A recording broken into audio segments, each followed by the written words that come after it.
Hello everyone, this is Donna's Happy Hour.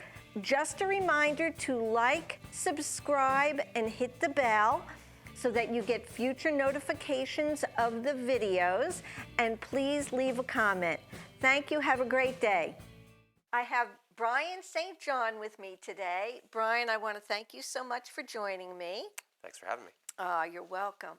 And I was fortunate enough, as I said earlier, to meet Brian at the Stone Pony. Yes. Now, did we meet before that? I can't really recall. Maybe at a Whiskey Crossing show, if I was playing for them.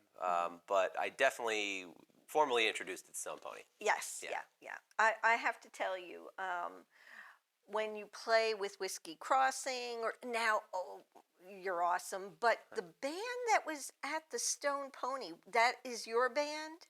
Yes. Okay. I have a band, which I'll call the Brian St. John Band. Okay. And the beauty of that is it can be any configuration of people that I have available to me on that date. Okay. So what I'll do is for a show like that, I'll say to the guys, hey, I got a show on X date. Who wants to play? Who's available? Who's available? Okay, all right. So that's interesting. It's okay. never really like a set. It's lineup. never a set. Yeah. Because I find that very interesting because I'm going back in the day, like in the 70s and stuff like that. It seemed that it was a set band. Sure. Am I correct about that? Do you think that's a fair assumption of how it used to be compared to now?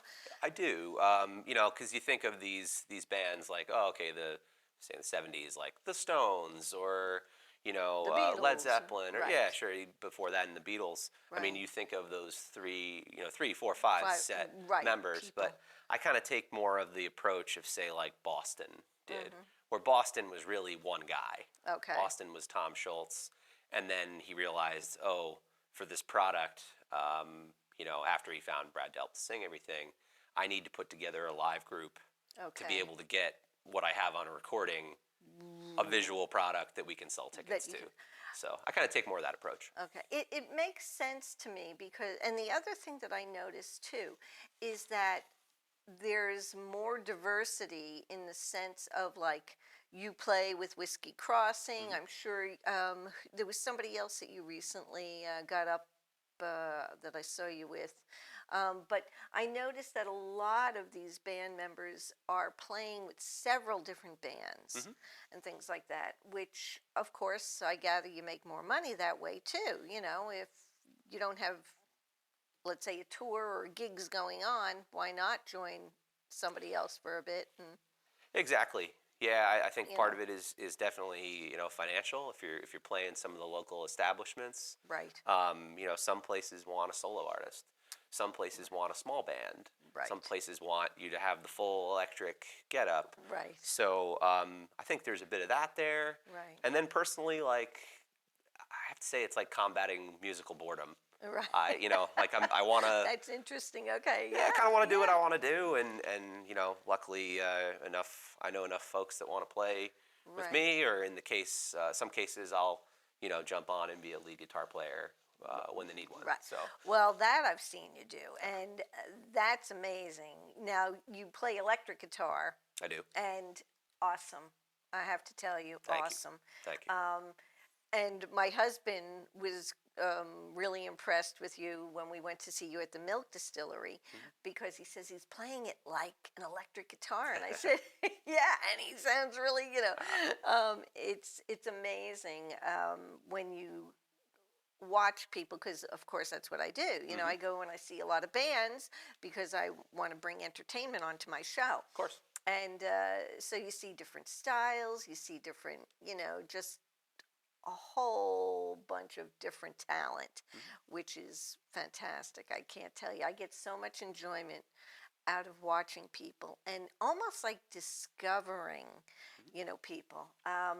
But let's get to, because this is kind of I always like to find out what people do besides when they're not playing music. Okay.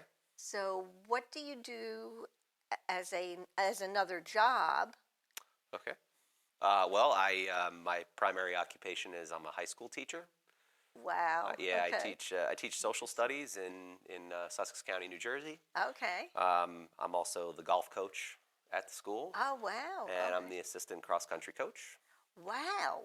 And then I've worked on golf courses pretty much my entire life. So Really? I still maintain a part time job at a large golf resort in Sussex County. Oh my So a goodness. little bit of everything. A little bit of a lot Yeah. of everything. Uh, Actually, that's a full I schedule. keep busy. I keep busy. Now, what surprises me is that you're not. If you would have asked me, Mhm. I would have said you're probably involved with the musical department or the band for the marching bands. Did you ever do any of that? Not as a student. Okay, all right, Frankly, I was too busy playing sports and trying to figure out how to play guitar. okay, But now, subsequently, as a teacher, right. they do have a sort of beginner's guitar course that's in the school. Oh, really? And every once in a while, if I have a free period, Right. I'll run down and Down. they're Oh, like the instructor, who's one of the music teachers, is like, okay. yeah, get in here because you can let's figure out a way to help these kids Oh, how learn nice. some stuff. That's So really nice. it, it Wow. it is great. I wish I could do it more, but Mm-hmm. you Mm-hmm. know, just There's so many hours in a day. correct. Wow. Now, one of the other things that I find so interesting is, were you brought up in a musical family or? My parents love music, Okay. but they do not play. Okay. So, okay. My parents were born in the late 50s, kind of Okay. tail end of the baby boom. So, Right. you know, most of their influences are coming from like mid 70s to mid 80s. Okay. So, grew up from mom's side of a healthy diet of like singer songwriters and Okay. country from Okay. that era. Oh, oh, wow. Yeah, Okay. and then my dad, you know, rock and roll and like new wave, Okay. and they've still listened to some new things here and there, but you know, Okay. kind of it's actually kind of a really good era of music Oh, to pick interesting. up on as a little kid. So, Right. Right. yeah, Now, when did you start playing an instrument? I started playing guitar when I was 14. Okay. It was something I'd always wanted to do, even Mm-hmm. as a little kid. Mm-hmm. I just always loved music. You know, Right. whenever I'd be in the house, be like, can we put a Right. record on? Can we put a CD on? You know, Right. and yeah, so I started playing for real at about 14, and Wow. been doing it, you know, close to 20 years. Wow. Now, Yeah. are you self-taught or did you eventually take lessons or? I was self-taught for a couple years, Okay. and then I actually went to an instructor for about a year and a half. Okay. And then what happened was he went to my mom and said, "I really can't take any more of your money because I can't teach him anything else." So Wow. when then he goes, "What I want to do is I actually want to form a band, and we can go out and play some places." Oh, really? So Oh, yeah, interesting. played my first gig in a bar with him, Uh-huh. with a great guitar instructor, Vic Fiore. He's Okay. based out of Pike County, Pennsylvania. Great Oh, guy, really? great Oh. teacher, Oh, interesting. and yeah, we started playing some shows when I was about 17. So yeah, Wow. but from there I kind of Interesting. self-taught. Self-taught. Yeah. Oh, that's so interesting. Because, as I said, watching you on the guitar, Mhm. I thought, he had to have, or I would have thought you had some musical, you know, Formal training. formal training, right? The internet is a wild thing. You know, you can go on there and Yes. if I hear something that I'm interested in, Right. you know, just kind of seek it out and you know, like okay, let's Right. figure out a way to play this. It So, is amazing. And as a matter of fact, I always wanted to play an instrument mhm. myself, but I was dancing. That was my thing. I was Oh, cool. doing theater and stuff. But I always wanted to play the guitar and the piano Hmm. and just never really got around to doing either one. So now I've picked up the cajon, Awesome. Yeah, which, percussion, yeah. sweet. Well, I figured, you know what? It was transferring my dancing ability to my Right. hands. Yeah, rhythm. So, rhythm, right. So Yeah. it kind of came easy to me, but I would still like to pick up the guitar.